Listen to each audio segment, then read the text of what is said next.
Je suis le bon berger qui donne sa vie pour ses brebis.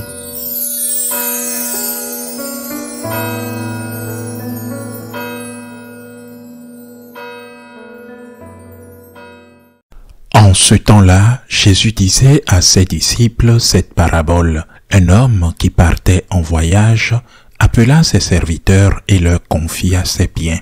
À l'un, il remit une somme de 5 talents, à un autre 2 talents, au troisième 1 seul talent, à chacun selon ses capacités. Puis il partit. Aussitôt, celui qui avait reçu les 5 talents s'en alla pour les faire valoir et en gagna 5 autres. De même, celui qui avait reçu 2 talents en gagna 2 autres.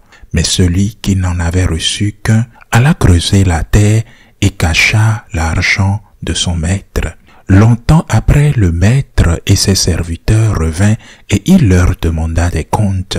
Celui qui avait reçu 5 talents s'approcha, présenta 5 autres talents et dit, « Seigneur, tu m'as confié 5 talents.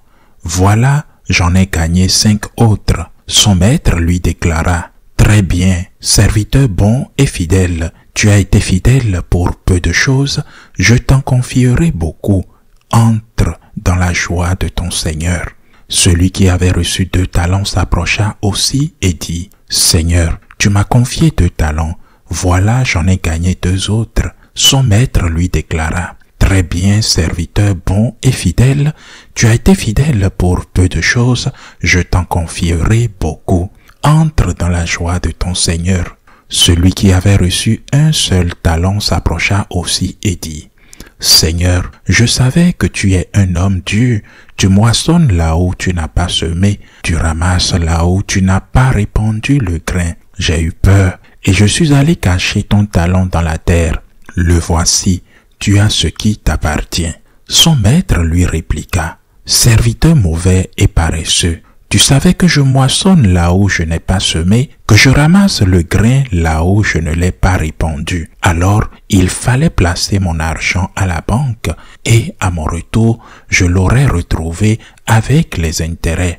Enlevez-lui donc son talent et donnez-le à celui qui en a 10, car à celui qui a, on donnera encore et il sera dans l'abondance. Mais à celui qui n'a rien, se verra enlever même ce qu'il a. Quant à ce serviteur bon à rien, jetez-le dans les ténèbres extérieures. Là, il y aura des pleurs et des grincements de dents. » Acclamons la parole de Dieu. Je ne sais pas comment ces paroles de Jésus, une parabole comme celle-ci, étaient comprises il y a bien longtemps, car je ne pense pas qu'il y ait eu le même sentiment répandu aujourd'hui que tout est un droit. Ce concept de droit pour tous, je ne dis pas des droits pour quelque chose, il y en a toujours eu, mais des droits pour tout le monde. Je pense que ce concept est relativement moderne et qu'il nous détruit, le concept du droit. Je ne parle pas de défense des droits légitimes, je parle de faire tout en résumant tout ce qu'on fait, que ce soit bon comme mauvais, comme étant un droit. Quelle est l'origine de cette parabole, de ces exemples que nous donne le Seigneur dans cet évangile? Un don, pas un droit, c'est un don. Et le Seigneur le dit en racontant la parabole, que chacun selon ses capacités a un don. Je suis né dans une bonne famille, par exemple, dans un pays merveilleux. J'ai eu une nourriture excellente. J'ai été nourri de façon très spéciale et je vous l'assure, je mange bien. Et j'ai aussi pu aller à l'université. Est-ce un droit ou un don? Pour moi, tout est don. Et c'est peut-être cette même question que chacun devrait se poser. Certes, mais c'est quand même un don. Et tout le monde devrait en venir à cette conclusion. Nous devons changer de mentalité, aller plus en profondeur, car nous sommes contaminés par l'environnement qui nous entoure. Nous devons partir de l'idée que la vie est un don. Qu'est-ce que j'ai? J'ai un don. Qu'est-ce que j'ai reçu? J'ai reçu sans aucun mérite, Avais-je le droit d'avoir une famille, la famille que j'ai eue? Non, pas du tout. Je prends mon exemple, bien sûr. C'était un don de Dieu. J'ai eu une famille merveilleuse. Et parti du principe que la vie est un droit à tout le monde, à n'importe quoi, vous rend constamment amer, car vous n'avez jamais tout. On n'aura jamais tout dans la vie. Et vous pensez alors que quelqu'un, vos parents par exemple, vos supérieurs, vous privent de ce à quoi vous avez droit. Vous n'êtes pas seulement amer, vous n'êtes pas reconnaissant non plus. Et je ne parle pas seulement de gratitude en tant que sentiment, mais de gratitude en tant que moteur, comme d'un moteur qui vous pousse à agir. D'un autre côté, parti du principe que la vie est un don, vous incite à profiter de ce que vous avez. Bien sûr, vous réalisez aussi ce que vous n'avez pas. Je ne le nie pas. D'autres l'ont peut-être, par exemple la santé, mais malgré tout, vous regardez ce que vous avez, vous l'appréciez, vous en êtes reconnaissant. Et cela vous pousse à tout faire pour que cette gratitude envers celui qui vous a fait ce don, envers celui qui vous l'a fait, s'exprime en actes et pas seulement en paroles. Un cadeau reçu, par exemple, de nos parents nous permet de comprendre qu'il s'agissait d'un cadeau et que nous devions les remercier en leur rendant l'amour qu'ils nous portaient, même si ce n'était pas un cadeau parfait, car ils n'étaient pas des parents parfaits. C'est quand même un cadeau reçu de nos amis par exemple, un cadeau reçu du pays où nous vivons, qui du moins dans certains pays offre des possibilités d'études, des opportunités d'emploi, ce sont des cadeaux, ou un minimum de sécurité pour pouvoir se promener sans risque, sans risquer sa vie. La vie est un cadeau et cela nous aide à en profiter, à ne pas vivre dans l'amertume et à être reconnaissant. Ces trois serviteurs de la parabole sont très différents, non pas parce que l'un d'entre eux en avait reçu 2 et l'autre 5, mais parce que ces 2 personnes savaient que c'était un don de Dieu, un don de leur Seigneur, et ils se sont mis à l'œuvre pour le rendre, car l'amour se paye par l'amour.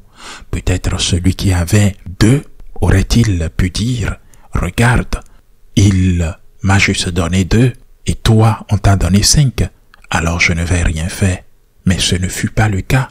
Peu lui importait que l'autre ait reçu 5 et lui 2. Il s'est mis au travail pour remercier pour les 2 qu'il avait reçus. Je le répète, si vous pensez que la vie est un droit, vous serez toujours attentif et vous prêterez aussi attention à ce que l'autre, à qui le Seigneur a peut-être donné plus, vous prêterez attention à cette personne en oubliant de valoriser ce que vous avez reçu, sans vous rendre compte que vous avez reçu au même titre que l'autre, parce que l'autre qui a reçu 5 a la capacité de gérer 5. Mais toi, si on te donne 5, tu ne feras même pas la moitié. Mais Dieu te donne selon tes capacités. Il te donne selon ta nature, selon ce que tu es, parce qu'il te connaît.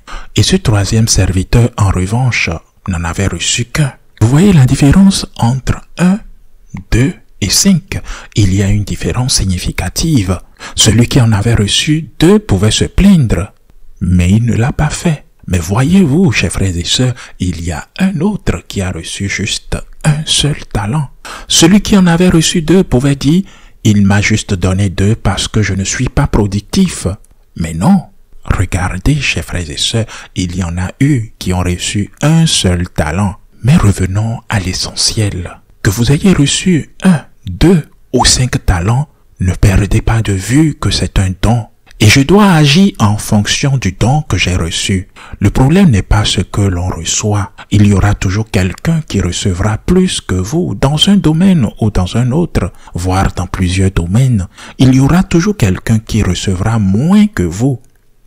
La racine du problème réside dans l'ignorance de la gratitude, dans l'ignorance que tout est grâce. Tout est grâce, chers frères et sœurs.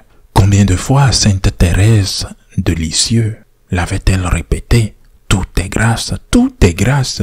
Et je me souviens de ce livre de Georgina Knoss, le journal d'un curé de campagne, où elle répétait sans cesse à ses paroissiens. Et c'est en fait un roman sur Saint Jean-Marie Vianney. Tout est grâce, tout est don. Et une grâce, un don, ne peut être accueilli que par l'action de grâce, entre autres, car être reconnaissant est un signe de bonne naissance. Remercions Dieu pour ce qu'il nous a donné. Peut-être en a-t-il donné plus ou moins à certaines personnes, à d'autres plus ou moins. Mais ce qu'il nous a donné est un don. Et c'est pour ce don que nous devons être reconnaissants et lui rendre tout par amour. N'oubliez pas, toute vie est un cadeau. Et ainsi soit-il.